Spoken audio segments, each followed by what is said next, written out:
civaka demokratik ji bo demokrasiyê qadê çêbike û ji bo vekê jî garantiyên hukûkî yên bihêz ava bike.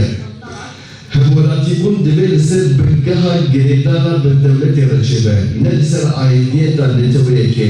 Em hemwelatîbûneke azad diparêzin ku azadiya od, netewê û ramanê neler yaşandı?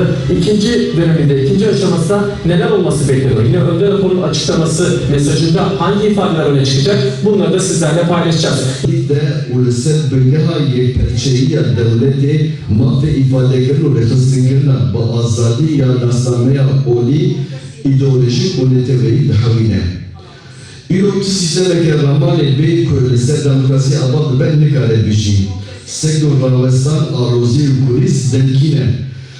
Kriz bile rojata navî jî çareseriyan ji bo pirsgirêkê jiyana helbej û krîzên ku ji ber wê çêdibe. Rejim pêwîstî dibîne mesela kesên cihadîst re ji îttifaq çêdike. Yine bi vî avayî Reber Apo ev